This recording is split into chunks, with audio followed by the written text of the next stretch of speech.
Mesmo depois dos 60 anos do golpe que instaurou uma ditadura civil-militar no Brasil, os fantasmas do regime continuam a assombrar o presente e parecem estar mais fortes do que nunca. Perdoadas pela anistia, as Forças Armadas nunca foram responsabilizadas pela violência de Estado cometidas durante a ditadura. E com o passar dos anos, desde o processo da redemocratização, os crimes foram sendo jogados para debaixo do tapete da história. A conciliação foi tanta que em 2018 o Brasil elegeu para presidente o capitão Bolsonaro, que evocou as mesmas narrativas de 64. O medo da ameaça comunista, os lemas de Deus, pátria, família e liberdade. Eleito com um vice que era general, Bolsonaro fez renascer na população, ou parte dela, a idolatria pelos militares. Entre outras figuras, o ex-presidente fez questão de exaltar a admiração pelo torturador mais famoso da ditadura, o coronel Carlos Alberto Brilhante Ustra. Com um capitão que flertava com o autoritarismo, a democracia brasileira foi se fragilizando e em 2022,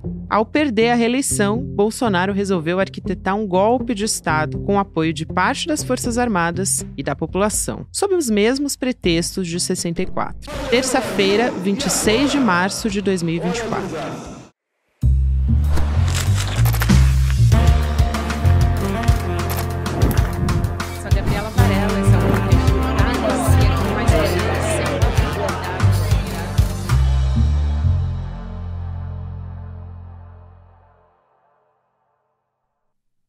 Olá, seja muito bem-vindo, seja muito bem-vinda. Eu sou a Gabriela Varelli, esse é o Videocast em Detalhes e aqui sempre com um convidado, uma convidada. A gente analisa uma temática, uma notícia importante do momento, de segunda a sexta-feira. Hoje eu converso com o historiador Lucas Pedretti, deixa eu pegar aqui os créditos direitinho. Ele é autor da Transição Inacabada, Direitos Humanos e Violência de Estado na Redemocratização, que é um livro da Companhia das Letras, e também coordenador da Coalizão Brasil por Memória, Verdade, Justiça, Reparação e Democracia. Professor, obrigada por aceitar nosso convite. Seja muito bem-vindo aqui ao ICL ou em Detalhes também.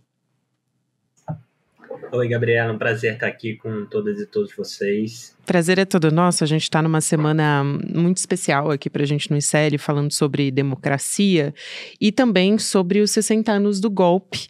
E aí a gente vai analisar pela perspectiva histórica, mas também por tudo que a gente está vivendo hoje no Brasil. Então, já que a gente está completando esses 60 anos agora, e eu acabei de citar o seu livro também, professor da Companhia das Letras, eu acho que a primeira pergunta eu tenho que ir nesse caminho justamente.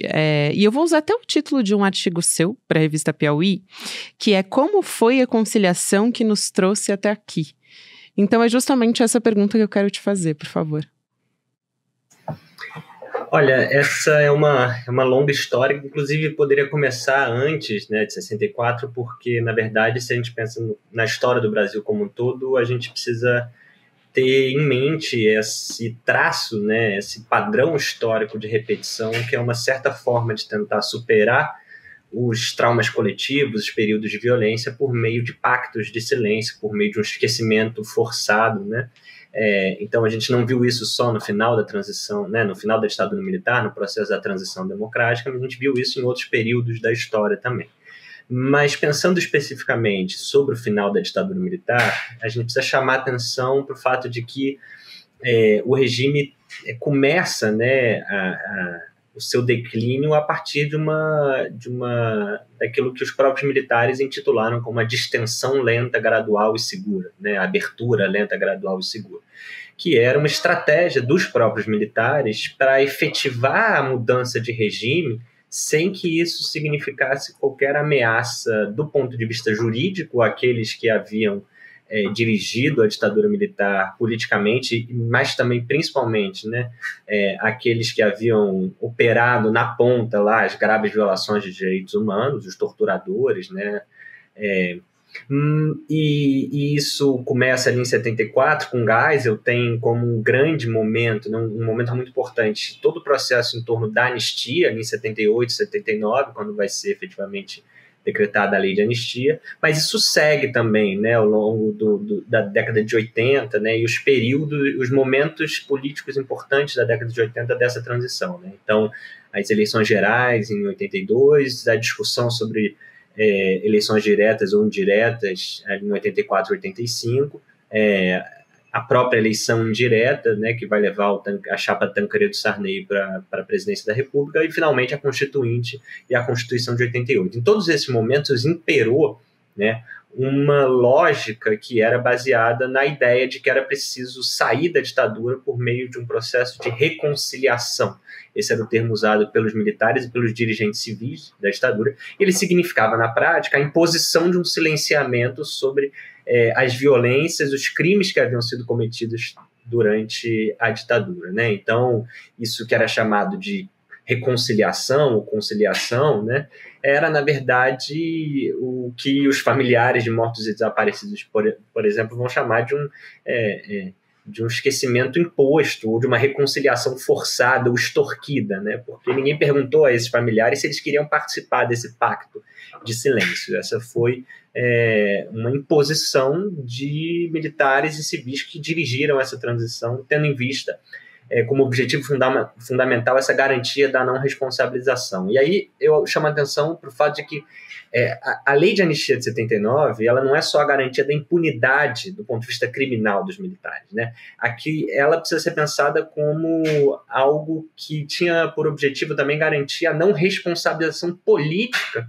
dos grupos que dirigiram aquele regime durante 2 décadas. Ou seja, era preciso, e toda a transição é estruturada a partir da ideia de que os militares que deram o golpe e que dirigiram a ditadura agora passavam a se auto-apresentar no debate público como os próprios garantidores da transição e da democracia, né? É uma operação discursiva e política complexa e assustadora, na verdade, porque o que a gente vê quando volta lá nos documentos é que isso vai acontecendo aos poucos, né?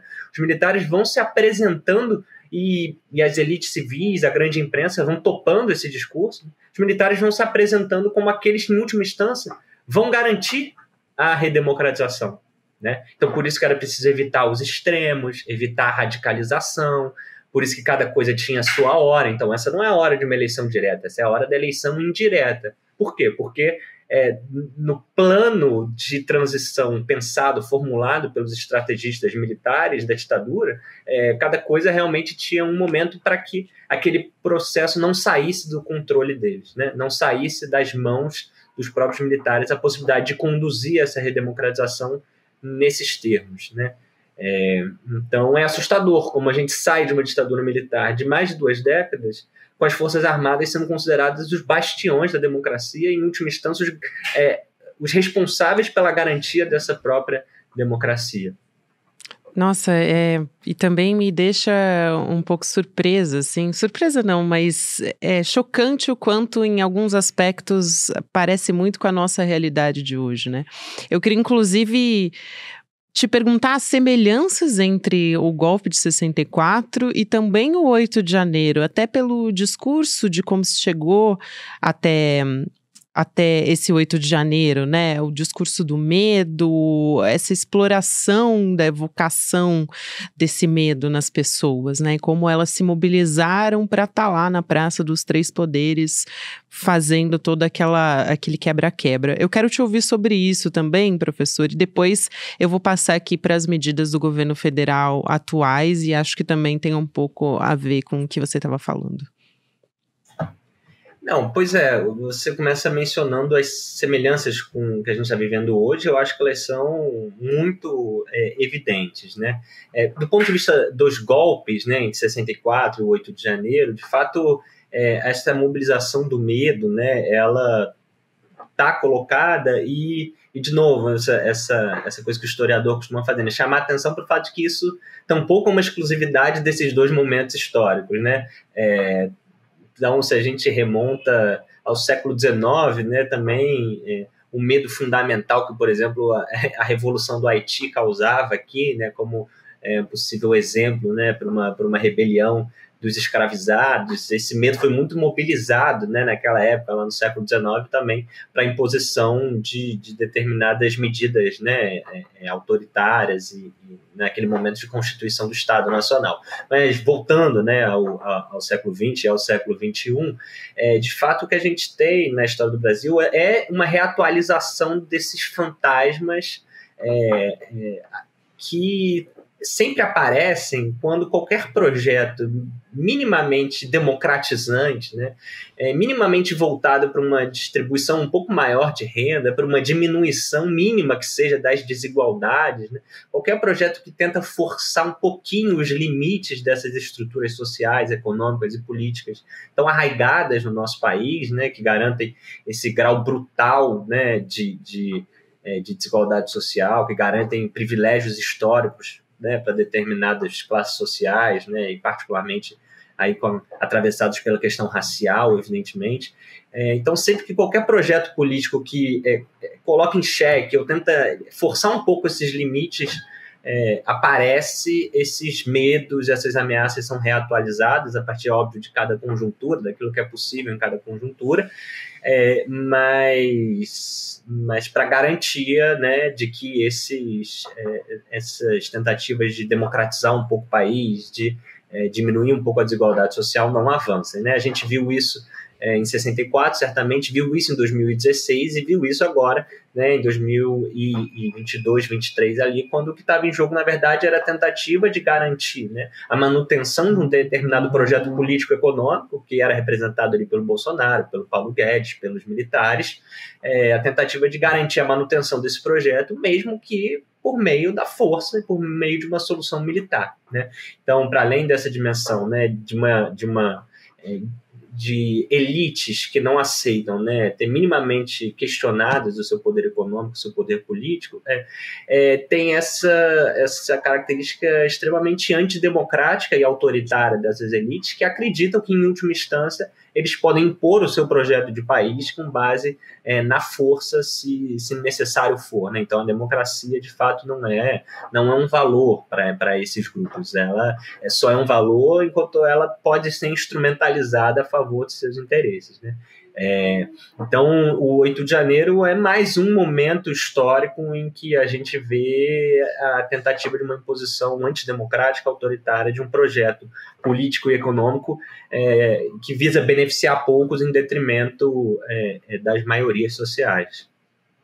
E a gente teve o que eu considero alguns retrocessos também, vou falar já a respeito disso, mas quero falar sobre um pedido do Ministério Público Federal de responsabilização, né, de 42 agentes da ditadura por envolvimento com a morte, com o desaparecimento também dessas pessoas. E aí a ação, ela denuncia diversos tipos de envolvidos, né, integrantes do ECOD, tem também que é o órgão de repressão da época, né, do Exército em São Paulo, integrantes do IML também, do Instituto Médico Legal.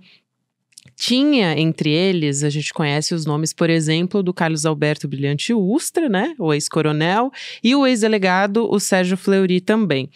Eu quero te perguntar a importância dessa ação, primeiro, e também aproveitar aqui a sua experiência para te perguntar como é que os órgãos, eles colaboravam nessa época, né, para a produção de laudos falsos, por exemplo, de militantes e outros atos também que dissimulavam as razões das mortes dessas pessoas, dessas vítimas. É muito importante a gente pensar que a ditadura militar ela foi estruturando um sistema, né, uma arquitetura institucional de repressão extremamente complexa, extremamente enraizada na sociedade brasileira, né, e que tinha alguns pés, né, alguns eixos estruturantes muito fortes, né? Então, a ditadura ela vai, por exemplo, promover mudanças jurídicas que vão facilitar, ampliar a impunidade, né? Como, por exemplo, a previsão de que militares devem ser julgados no âmbito da justiça militar, mesmo que quando cometam crimes contra civis, algo que até hoje está vigente.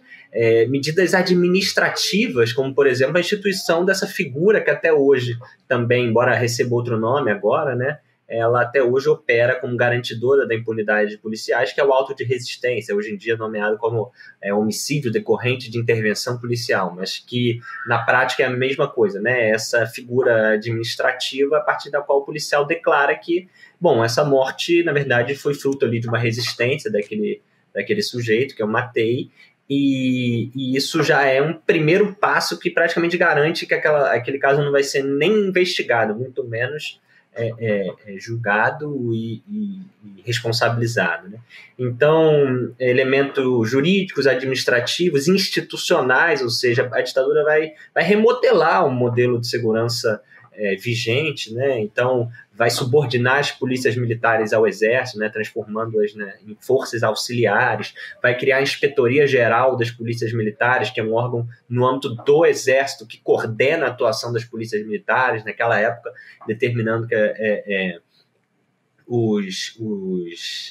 as polícias militares deveriam ser comandadas por generais do exército. E vai instituir também um eixo do ponto de vista discursivo que vai autorizar, né, essa violência em nome do Estado, ou seja, o discurso de que é preciso garantir a segurança nacional, o discurso de que as ameaças precisam ser combatidas, né, com uma mão de ferro, né, com a dureza do Estado, e tudo isso vai ser muito propício para gerar uma série de outros discursos que são, digamos assim, irmãos gêmeos desses, né? O discurso do bandido bom é bandido morto, o discurso dos direitos humanos para humanos direitos. Então, a ditadura militar estrutura esse sistema muito complexo que aí permite que ela promova essas graves violações de direitos humanos, uma amplíssima garantia de impunidade, né? Então, o que a gente nota, né, é que ao dotar as forças militares e policiais de todos esses elementos, né, então, elementos institucionais, jurídicos, administrativos, né, discursivos, políticos, se garante ali um amplo grau de autonomia para essas polícias, se garante a militarização desses efetivos e se garante a impunidade desses militares. Ou seja, é um contexto extremamente propício, né, para que agentes ajam em nome do Estado, mas à revelia, à margem da lei, e muitas vezes de forma completamente articulada com esse Estado oficial, né? Então, quando a gente, e aí é impossível não falar sobre isso essa semana, né? Quando a gente vê o chefe da Polícia Civil do Rio de Janeiro sendo preso como um dos mandantes do assassinato da nossa companheira Marielle Franco, é necessário que a gente pense que estruturas de segurança pública, policiais são essas, né? Que estruturas militares são essas que tornam possível que uma figura como esse delegado chegue a chefe de polícia civil, né? É muito difícil acreditar no discurso da maçã podre, né? Dos indivíduos que são o problema e não as instituições, quando a gente tem ao longo do tempo repetidamente figuras como o delegado Rivaldo Barbosa chegando à frente das nossas instituições, né? E aí a gente vai ver que quem nomeou o Rivaldo Barbosa foi o Braga Neto, contra a opinião da inteligência da própria Polícia Civil, ou seja, não dá para falar de problemas, digamos, individuais dentro de uma instituição que precisa ser resguardada ou protegida, pelo contrário, né? A nossa completa incapacidade enquanto país de alterar minimamente, reformar minimamente as instituições policiais e militares ao final da ditadura nos trouxe até aqui. Então, o que está em jogo, né, como forma de limpar esse entulho autoritário da ditadura, mas esse entulho autoritário que segue se reproduzindo e se atualizando no presente até hoje, né, no caso da Marielle, por exemplo, a gente precisa discutir seriamente as instituições militares, as instituições policiais. E aí, nesse sentido, ações como essa do MP de São Paulo são muito importantes porque elas trazem à tona essa dimensão, essa complexidade de que não se tratava ali de um ou outro, né, indivíduos que sujavam a instituição, mas tratava de uma arquitetura institucional constituída para promover essa violência em nome do Estado e que segue fazendo isso. E aí, só para fechar, né, se você me permite, assim, apesar da gente pensar nessas polícias, né, como por exemplo a Polícia Civil do Rio, que assassina Marielle, né, a Polícia Militar do Rio, de onde se formam os que assassinam a Marielle, e a Polícia Civil, de onde vem um dos mandantes do crime, a gente precisa pensar nessas estruturas como uma herança da ditadura, é claro, mas a gente precisa pensar que a ditadura também herdou algo antes, né? Porque essa violência, na verdade, ela não começa em 64. Então, essas instituições policiais e militares, historicamente no Brasil, foram usadas para violentar determinados corpos, determinados segmentos da população, né? E aí é pensar não só como uma herança da ditadura, mas como herança de um passado escravocrata e colonial que sempre colocou uma juventude negra, periférica, favelada como seu alvo prioritário. Professor, que bom que você trouxe essa colocação, porque uma das perguntas que eu tinha para te fazer é justamente como é que a violência de Estado continua permeando a vida das pessoas. Eu acho que o caso da Marielle e essa notícia que a gente teve nesse 24 de março a respeito da prisão dos mandantes e também de um agente, né, um delegado que planejou a morte, é fundamental, é um puro suco de Brasil, de política, e não no bom sentido da palavra, né, mas falando aqui sobre milícias e também corrupção policial, tudo isso junto, eu acho que dá um bom termômetro dessa pergunta que eu ia te fazer. Agora, eu quero falar sobre o cancelamento por parte do governo Lula, né, do governo federal, desses atos oficiais em memória da ditadura, né, dos 60 anos do golpe de 64, o que estava sendo planejado, inclusive a gente já soube pela imprensa, que vasculhou documentos oficiais, era um pedido de desculpas, né, e também, além disso, quase que em ato simultâneo, desistiu de criar um Museu de Direitos Humanos, que também, especialmente voltado para essa memória, que foi uma promessa do ex-ministro da Justiça, o Flávio Dino, que foi ao Chile em setembro do ano passado, inclusive para lembrar a data do golpe, né, chileno, de 50 anos. A gente tem também uma expectativa, até hoje, que não foi cumprida, sobre a Comissão de Mortos e Desaparecidos da ditadura, né? Deveria ter acontecido em outubro do ano passado, essa era a expectativa, até agora a gente não teve nenhuma sinalização sobre isso. Uma cobrança, inclusive, que já veio até por parte do Ministério Público Federal. Aí, duas coisas aqui, eu quero ouvir a sua avaliação como, né, historiador e também coordenador da Coalizão Brasil por Memória, e também saber se vocês têm conseguido, como coalizão, algum tipo de diálogo com o governo Lula a respeito disso. Olha, vamos começar pela segunda. A gente estabeleceu a coalizão se forma durante a campanha eleitoral de 2022, né? Exatamente porque a gente entendia que era importante articular e coordenar pessoas que foram atingidas durante a ditadura militar. Então a coalizão tem muitos ex-presos políticos, familiares de mortos e desaparecidos, pessoas que militam nesse campo de várias formas. A gente precisava coordenar nacionalmente essas entidades, essas organizações, esses militantes, num esforço de evitar o aprofundamento daquele autoritarismo que já estava em cena desde 2018, com o governo Bolsonaro. Então, a coalizão faz, né, com muita ênfase e sem menor dúvida, de forma correta, a campanha do Lula, né? Nos engajamos nesse processo de várias formas possíveis, estivemos presentes na posse, enfim, individualmente e enquanto militantes, né? Enquanto organização. E desde o início a gente estabelece também um diálogo com os GTs de transição. Então a gente conversou com os GTs que cuidaram dos temas relacionados ao Arquivo Nacional, temas relacionados a essa pauta, né? O GT que cuidou dos direitos humanos. De fato, o governo Lula cria uma institucionalidade no âmbito do Ministério dos Direitos Humanos que não existiu em nenhum governo anterior, que é uma assessoria especial de defesa da democracia, memória e verdade, né?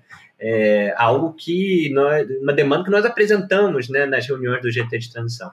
E mantivemos um diálogo e uma parceria com o Ministério, né, com essa assessoria que é dirigida pelo Nilmário Miranda, ex-ministro dos Direitos Humanos. Ano passado estivemos em Brasília em alguns eventos importantes, né, que o governo fez no âmbito dos 59 anos do golpe, uma primeira reunião com anistianos, uma primeira reunião com familiares. E mantivemos um diálogo importante com o Arquivo Nacional, inclusive fazendo parcerias, né? Então, isso inclusive mostra como nós tínhamos uma expectativa, né, de que o próprio Lula e o governo teriam aprendido algo com a experiência do Bolsonaro e com a própria experiência do 8 de janeiro. Né? Porque a verdade é que em nenhum governo, né, mesmo os governos petistas anteriores, essa pauta era uma prioridade. Ela nunca foi, ela avançou. É fato que ela nunca avançou tanto quanto nos governos Lula II e Dilma, mas ela nunca foi uma prioridade, uma agenda prioritária. E a gente tinha a expectativa, né, de que após o bolsonarismo, após o 8 de janeiro, essa agenda ia ganhar uma centralidade significativa. Né? Então, até diante disso, dessa expectativa e dessa interlocução, né, positiva e produtiva com o governo federal, que essa decisão do presidente Lula e do governo, ela cai para nós como uma decepção e uma frustração muito grande, para usar aqui dois eufemismos. Né? Altamente frustrante, decepcionante e beira um incompreensível essa decisão. Né? A gente, inclusive, soltou uma nota em que a gente ressaltava, né, como a gente entende que o presidente Lula é uma figura marcada pela coragem, né? Na sua trajetória pessoal, na sua trajetória política, de enfrentamento à Lava Jato, de enfrentamento a tudo que ele enfrentou na sua vida política e pessoal. A posição extremamente corajosa que o presidente Lula adotou, por exemplo, ao denunciar o genocídio em Gaza, e diante disso se torna ainda mais incompreensível uma posição que não tem outra palavra para definir que não a de uma posição de covardia diante dos militares brasileiros em relação ao golpe de 64 e aos 60 anos do golpe. Né? Porque me parece que, para usar um termo militar, né, soa como capitulação, né, diante de uma instituição que nunca esteve, né, cuja conjuntura assim, nunca foi tão favorável para que essa instituição militar fosse reformada. Né? Era isso que a gente debatia muito na época da transição, no início do governo. Nunca houve tanta oportunidade para se debater a necessidade de reforma institucional nas Forças Armadas quanto agora, depois do 8 de janeiro, depois do que foi, né, o genocídio na pandemia coordenado por um general, do que foram os crimes, né, das joias, né, que envolveram os militares até o pescoço, o próprio governo Bolsonaro como um todo. Então, havia ali uma janela de oportunidade política para se pautar a necessidade de uma reforma institucional nas Forças Armadas inédita, porque na redemocratização isso não foi colocado, pelo contrário, porque durante a redemocratização imperou aquele discurso que eu falei de que as Forças Armadas eram necessárias para garantir a própria democracia. E no imediato pós 8 de janeiro, isso foi minimamente rompido. Né? Você via editoriais de jornais da grande imprensa, historicamente muito alinhados com a defesa dos interesses das instituições militares, jornais criticando, defendendo reformas institucionais, ou seja, havia um clima na sociedade, né, de debate desse tema. Então, diante desse clima, diante dessa expectativa, né, de uma oportunidade histórica, essa decisão se torna ainda mais incompreensível. E aí a gente tem uma discordância respeitosa, mas profunda com a fala do presidente Lula, de que é preciso discutir o 8 de janeiro e não 64, como se fosse possível discutir um sem o outro. Agora, principalmente o que nos chama a atenção é essa ideia de que não se pode remoer o passado. Né? E a gente insiste que falar sobre 64 não é falar sobre o passado. Falar sobre 64 é falar sobre o presente. Falar sobre 64 é falar sobre o futuro. Ou seja, é falar sobre um país que não pode aceitar que militares e policiais planejem o assassinato de uma vereadora, de uma mulher negra, favelada, socialista, como a Marielle Franco. Né? Então, esse acerto, né, por exemplo, que o governo foi imprescindível, né, a entrada da Polícia Federal e a decisão política do governo de apoiar o avanço das investigações, mostra que o governo sabe que é preciso falar sobre o passado. Sabe que disputar o passado é necessário para disputar o presente e disputar o futuro. Então, a pergunta é por que não falar sobre 64? Né? E aí entra em cena essa figura, né, de uma instituição militar que segue operando como uma ameaça à democracia e que a gente continua com dificuldade de enfrentar. Né? Então, é de fato frustrante, decepcionante essa posição, né? Ela tem sido muito criticada por pela coalizão, pelos familiares, por historiadores, por dirigentes petistas, né? Então, eu não acho que... não me parece que ainda haja possibilidade de mudança, de reversão dessa posição, mas que pelo menos, né, essas críticas possam reverberar no governo como uma forma de que isso não significa um abandono completo da agenda, né? Se já houve o abandono da efeméride, né, que foi muito grave, que isso não significa um abandono da agenda. Então, que a gente possa continuar pensando na reinstalação da Comissão sobre Mortos e Desaparecidos, que a gente possa continuar pensando em medidas que vão na direção daquilo com que o presidente Lula se comprometeu na prática, né, que é defender a democracia. Exatamente. Professor, quero muito agradecer pela sua fala, extremamente lúcida, pelas suas colocações aqui, o professor Lucas Pedretti, que é historiador, doutor em Sociologia, também coordenador da Coalizão Brasil por Memória, Verdade, Justiça, Reparação e Democracia, e autor de A Transição Inacabada, que vai ser lançado pela Companhia das Letras em abril desse ano, daqui a pouquinho. Foi um prazer te ouvir, professor, quero te agradecer mais uma vez e seja sempre muito bem-vindo aqui no ICL e no Em Detalhes também. Eu que agradeço pela oportunidade e contem sempre, estou à disposição. Obrigada. Até uma próxima. Aproveito para falar também sobre a nossa campanha essa semana em favor da democracia. A gente tem falado aqui sobre investigações contra Bolsonaro. A gente que esteve por um tris no 8 de janeiro de um golpe de Estado. Isso mostra o quanto é importante a gente defender a nossa democracia, estar em constante vigilância, em constante exercício da nossa cidadania também para garantir que a gente não seja manipulado. Então, a gente está lançando essa campanha essa semana, que é o Golpe Nunca Mais, e a gente quer te convidar também para lutar do nosso lado e defender a nossa democracia e combatendo a desinformação. E lembrando que aqui no ICL a gente não tem nenhum patrocinador, quem patrocina o ICL é a nossa comunidade, portanto, quando você apoia o nosso jornalismo, você está apoiando o nosso trabalho também. Então, a gente queria te convidar para se tornar um membro do ICL, e em detalhes.com.br você pode se inscrever e fazer parte da nossa comunidade também e ter acesso às nossas aulas, nossos conteúdos exclusivos também, inclusive garantindo bônus incríveis, mas a gente tem por tempo limitados, inclusive esse bônus, mas também você pode ter acesso ao nosso web documentário a respeito de democracia e também aos 60 anos do golpe. Em breve você vai saber todos os detalhes a respeito disso, a gente está lançando agora para vocês. Então é isso, gente. Obrigada. Você que me acompanhou até aqui. Próximo episódio vai ao ar às 10h30 da manhã, todos os dias, de segunda a sexta-feira. Lembrando, agora você fica com o Mercado Investimentos. Na sequência, tem o Rolê ICL, 6h da noite, ICL Notícias, segunda edição. Estamos também nas plataformas de áudio para você que não nos acompanha no YouTube, ou para você que perdeu o episódio no YouTube, ou para você que quer ouvir de novo. Sempre dá para ouvir também na sua plataforma preferida de áudio. Até amanhã. 60 anos depois do golpe civil-militar que nos levou ao abismo, o quanto ainda resta de ditadura em 2024, no futuro imediato do Brasil? Quanto temos ainda que lutar?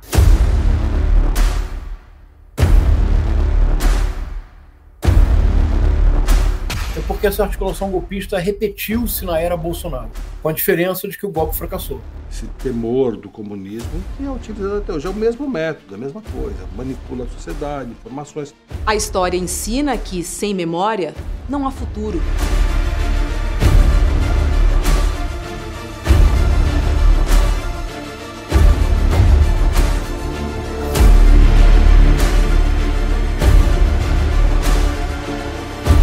Eu acho que a evocação da memória, princípios que representavam aqueles grupos em 64, permanecem muito vivos, né? Deus, pátria, família e liberdade, né? São, inclusive, lemas declaradamente de extrema-direita.